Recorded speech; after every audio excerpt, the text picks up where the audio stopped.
All right. Well, I don't know about you guys, but I sense that there's a fundamental change kind of happening from the last two Bills who presented. You know, Bill Mapp, obviously a business leader that I love to kind of see, who's not just focused on the business, but on the people in the community around the business as well, and the philanthropy around the business, all in the spirit of, you know, having fun, making money, and working with the community. And then we also heard from Bill Lang from Microsoft. It's pretty clear to me that Microsoft isn't just here to give back to this community and show what they've learned and their experience and the massive scale that they run at, but also to learn from the community and help accelerate their own internal pace of innovation as well. So I see a lot of things shifting. I hope you do too. I'm really excited to introduce our next guest, George Slessmen from I/O. I mentioned earlier I kind of convinced him to do a live demo here at the last minute. I hope that it's going to work out well. And so George is going to talk to us a little bit about the customer demand that has been coming to him at I/O data centers. So they build modular systems that they either host at their own sites or host on customer sites. And their customers have been asking for open compute. And so George and team are going to share a little bit about what they're doing there, some of the work that they've done, and some of the work they're going to contribute back to us, and then also have a panel discussion as well. So with that, I'd like to welcome the CEO of I/O, George Slessmen.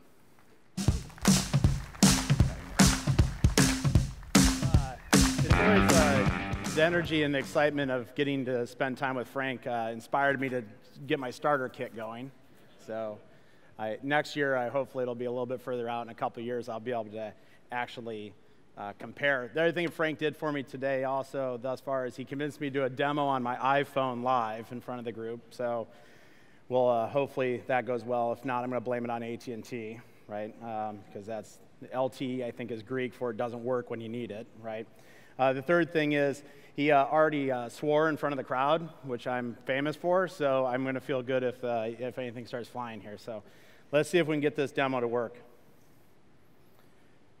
Also, I'm hoping that my fat fingers work on this little tiny screen I've got here. All right, here we go. So I/O Cloud, and I think the purpose of demonstrating this from my perspective is to show this is what the data center is going to be for enterprises. Like, we're focused on the enterprise world and how they consume compute. The days of cardboard boxes being shipped to data centers, unboxed, put in racks, custom configured, custom cabled, custom managed, is coming to an end. And I think that what Frank and the team and everyone here is driving is that end. And so I wanted to demonstrate here was how we can, in fact, stand up a virtual instance on an iPhone across an LTE network across the country in a Tier 3 certified data center with 600 plus enterprise customers running across a global network, right? So these are the instances that are running. I'm now going to click the Launch Instance button on our admin panel. This is the data center as an API, right? Period.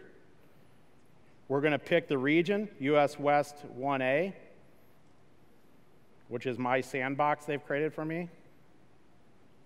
Again, my fingers are...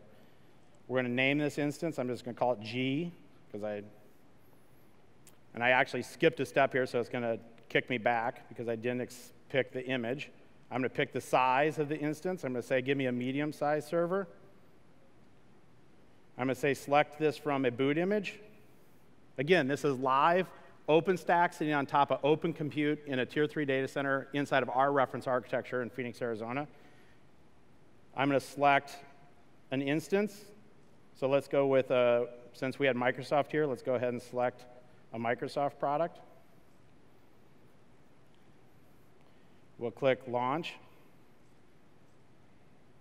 It's now going to request what SDN network I attach this to, a production network, a test network, et cetera.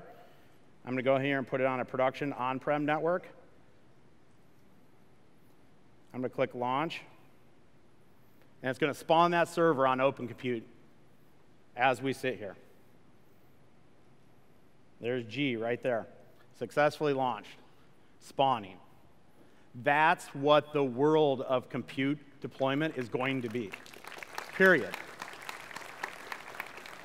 If people don't see what's coming, they're going to get run over by it. They are. Literally. Data centers are going to be provisioned with clicks. Now, just to even further show this, I'll go ahead and go over here to the admin console. Again, if I can get my caffeine-induced fingers to work. And let's go to console. Whoops.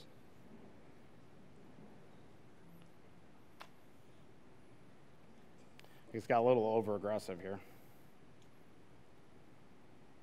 I'm hoping Snapchat or something doesn't pop up while I'm here. Like, I literally texted all of my friends and everyone, I'm like, guys, for the next 2 hours, nothing, please, right?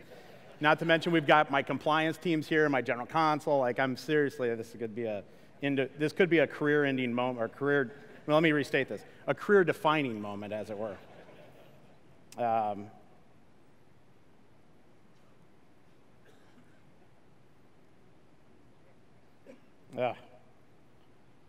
Let me go ahead and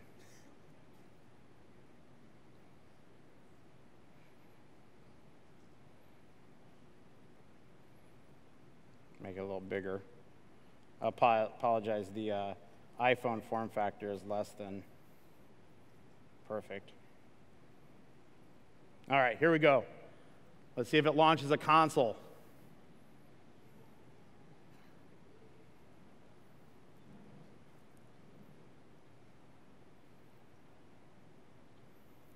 Well, if I could get it to scroll. I promise you there's a Control-Alt-Delete inside of that so you can log into it. So there's a Windows 2000 server provision in front of 3,000 people on an iPhone over an LTE network in 2.5, 3 minutes, right? On a production network in a scale data center. This is what we're driving to, and this is what the world is. And what I want to do is have Dave Valenti come up, who's going to be chairing this panel with us, or moderating it. Gentleman Tim Lyons from Merck, and Cole Crawford from Facebook, and obviously those from OCP, to talk about how this industrial compute capacity gets transformed from industrial use to enterprise use, because this is what enterprise compute is going to look like in the near future. Yeah. Okay, thank you, George. While we're getting set up, I just wanted to share a few stats with you from the Wikibon community and around the industry. The average depreciation cycle on a typical US data center is 25 years. By 2018, the global market for cloud equipment is forecast to hit $80 billion. And Frank, that so-called converged infrastructure business is a $400 billion market. So proprietary bullshit is actually very lucrative. The 5-year CAGR for cloud workloads is 44%, while the corresponding on-premise figure is in the low single digits. Today, Matt Eastwood of IDC tweeted out some figures. 7% of x86 revenues now come from ODMs and 12% of the volume. So, as my colleague John Furrier says, we are seeing an engineering reset around infrastructure. And it's starting at the heart of Silicon Valley, and it's enabling us to sort of release the shackles of decades and decades of hardware barriers. So we're going to talk about that today. Welcome to our panel, Open Architecture, the Tipping Point for Enterprise Cloud. You guys have met George Slessmen. He represents our innovator today. Tim Lyons is the Executive Director of Digital Innovation and Outreach at Merck, so he represents the voice of the customer. He's got a strong background in financial services. Thank you for being here today. And of course, you all know Cole Crawford, who's the Executive Director of the Open Compute Foundation and the co-founder of OpenStack and the herder of cats, and is going to represent the standards today. So let me start off with just an introductory question to Cole. I wonder if you could talk about the state of the open source movement, specifically as it relates to architectures. I'm also the co-host of theCUBE. We love sports analogies. Where are we? Are we at the national anthem? Are we in the first inning, well into the game? Give us paint a picture as to where we are. Sure, and thanks everybody for coming. I think in terms of architectures on the software side, we're well into the game, right? I mean, open source on the software side has proved itself. It proved itself way back in the 90s. And I think on the hardware side, now you're getting sort of that same critical eye applied to hardware that we used to ask about. Is this thing called Linux? Is it acceptable in my data center? And I think as we go through the process of figuring out what works for us, that pull process that Frank mentioned earlier, right? The proprietary BS word, right? That's the way that business was done. And in the new world, you're seeing a pull process where people are saying, hey, this is my pain. I want to manufacture my own aspirin. So I think that, I think on the software side, it's been proven. On the hardware side, this is a testament to the validity of open source on the hardware side. So Tim, you came out of the financial services business. They tend to be a harbinger of major trends. From your perspective now in the large pharmaceutical, are we at a tipping point with enterprise infrastructure generally and cloud specifically? I think it's a little bit earlier in the healthcare pharma industry, but I think it's really important for the future of pharma. If you think about all the opportunities around analytics, to do drug development, to improve manufacturing, to analyze real-world data, to hopefully someday have more personalized medicine. When I think about that, I think about how do you start to leverage scale-out technology that a lot of the companies like Facebook or others have done. So from my perspective, if you're going to start analyzing massive amounts of data, then leveraging the wave of open compute and open stack and some of the things that we've learned from our partners on the West Coast, I think is critical. So you see that so-called hyperscale bleeding into the enterprise, but still some work has to be done, and we're going to come back and talk about that a little bit. Yep.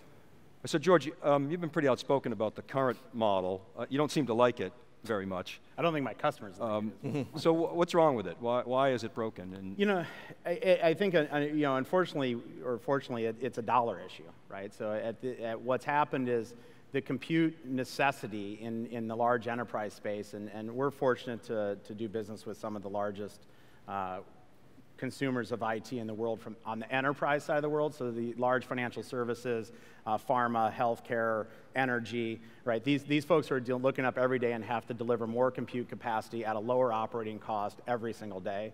The complexity of their environments in these large organizations exceed anything that you'll see anywhere.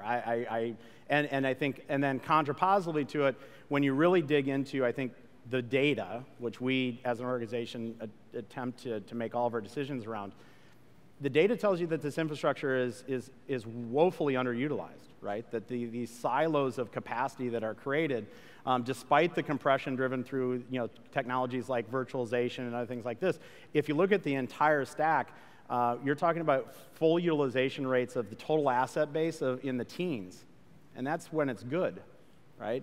So this is an enormous amount of wasted capital, and then you backstop that with horrendous accounting decisions that have been made at given times for the enterprises, where the physical data center was put on a 27 or 30-year depreciation cycle. I'd love to see what a 27-year-old iPhone looks like. The point of it is that at the pace of innovation, it's impossible to keep up. And so the enterprise, the customer, is demanding a scale methodology for delivering applications to their users. Everyone forgets what the goal of IT is, and that's to keep a user in a persistent or non-persistent connection to an application. That's it. That should be our goal, and our goal is to deliver that in the most efficient and most economical way possible, tied out to what the service level needs are. That's it. And we should keep our eye on the prize. And what that means is everything below that connection is going to be commoditized. It's going to be delivered in a commercial and standardized way, and it's going to be delivered using scale infrastructure to support it. Cardboard boxes.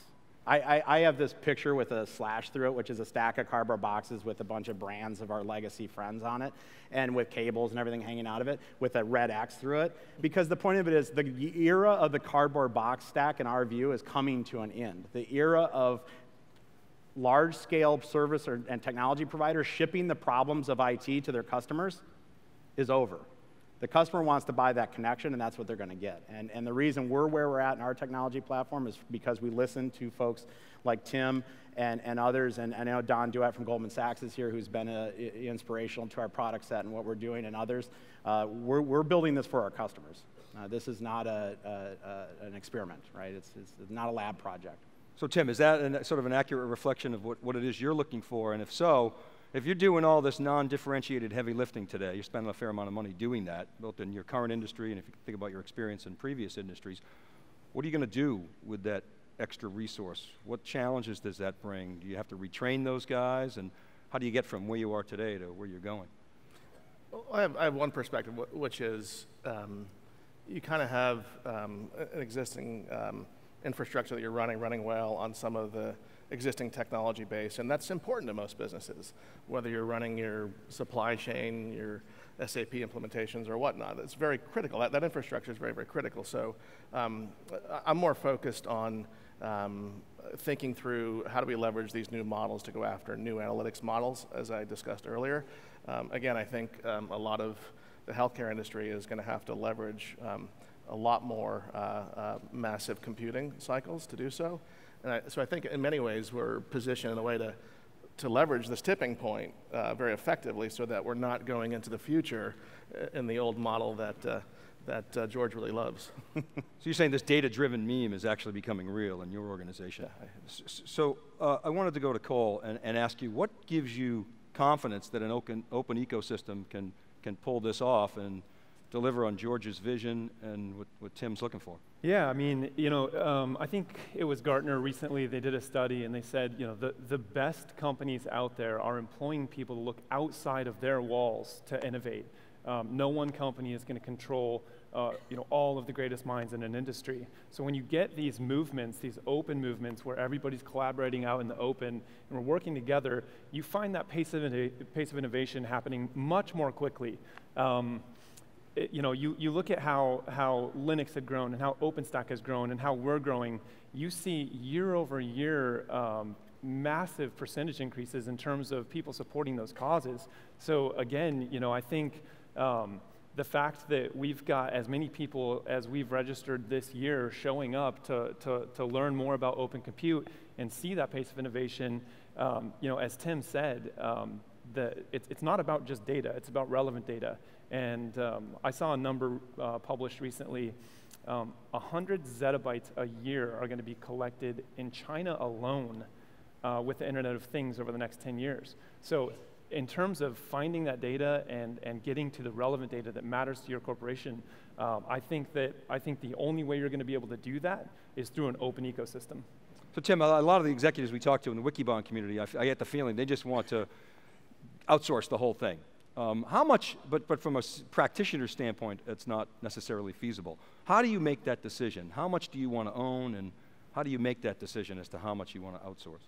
It's use case driven. I mean, there's going to be certain data that you want to kind of run and own your own infrastructure that's pretty critical to a company. So for example, if we have a lot of R&D work that has pretty sensitive data about the molecules we're developing, that's something that we probably will not feel comfortable putting out, but if we're starting to analyze real-world data, looking at, back to Cole's comment about all the medical device information that's kind of being collected, that's something that a lot of it's probably anonymized, and it's something that we would, that's a good use case for something like infrastructure service or I/O. So George, maybe we could talk about the roadmap a little bit. Can you lay that out for us in terms of where we are today? What should observers look for? What milestones should we be looking at, and from a technical roadmap standpoint? I think it's just a matter of we're getting to a tipping point, and we may be past it, where essentially this is not optional; it's a necessity, right? If you want to compete economically with your peer group, you're going to have to adopt some type of industrial style compute capacity to run your environment and drive your applications.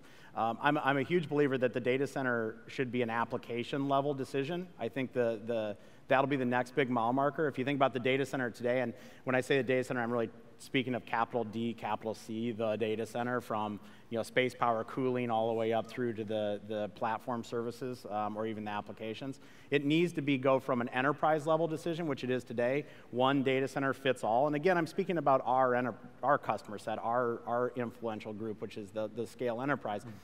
They got to go from it being an enterprise scale decision. The next thing that we're going to see, I think, is going to be the real this will be the marker, the mile marker for this, is when they're making application level decisions about the data center, capital D, capital C, in a hybrid approach, right? It has to be a hybrid approach, right? Some things will be public cloud.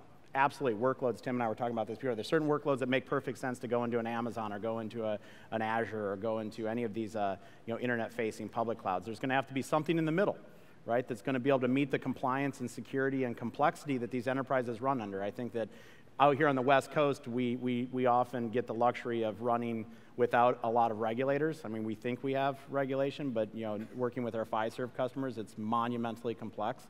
And you have to be able to comply and be clear and concise about what you're delivering. And then I think the other component of it is you have to be able to have things that support legacy infrastructure. Look, I saw that Saber's going public. Saber was the first mainframe, I believe, turned into production by IBM to run a reservation system, and that's still running on the same reservation system. So you have to be able to absolutely in your construct support this legacy approach as well. So you have to have this continuum. And I think to demonstrate, to the previous question, we're publishing our open architecture today. So this architecture that I just demonstrated us running on, we're publishing today. It'll be live and available off our website. Come by our booth and see it. Talk to actually Kevin Malik, who's sitting, our Chief Innovation Officer, sitting in the second row there, who had a career-defining moment about 10 minutes ago, is available to talk to people about. So we're publishing that. And then let me just make one other comment. You know how many license fees I pay when we use this? None. Yep. Not one. Not one software license fee, not one hardware licensing fee. I'm not paying for the privilege to use something with a brand and plastic on it, right? And get crappy support. The point of it is that the barriers to this are coming down. And we're hopefully to be here to support. Cole, we'll give you the final word. Yeah, I just want to back up what was just said. If you look at what's in place now on the software side and on the hardware side, you're seeing that puzzle and all those pieces sort of converge together. You see silicon photonics contributed by Intel and being tested in a number of enterprises. You see open source hardware. You see the consumer first. And I think as you work backwards from the workload, Frank's comment about a mile wide and an inch deep versus a mile deep and an inch wide, as you take that workload and you work backwards, that's going to be the reality for the ecosystem in 10 years. And I'd say just one last point, and we're over time. I'm sure someone's yelling at us right now. But I think that the other point of it is I think the next mile marker that we should all keep our eye on is that ultimately the data center should be configured based on the application call. Yep. Right? That's the next mile marker. Yep. The next mile marker is, let's get from the enterprise-wide, like everything goes in this data center, to, this data center slice goes to this application, to what we should be angling towards and what we're endeavoring to build in our platform is a capability to provision the infrastructure across the data center based on what the individual application call needs at a given time. Is it reliability? Is it security? Is it sustain? What does it need when it enters that infrastructure, and then you give it what it needs when it needs it. So that's out in the future, but it's coming, and it has to be on a foundation of an open ecosystem, in my view. All right, George, Cole, Tim, thanks very much for your perspectives. Thank you. Thank you, audience. Cool. And stop by theCUBE this afternoon. We'll be unpacking these issues. Thank you very much. Yeah. Good job. I'm going to breathe easier now.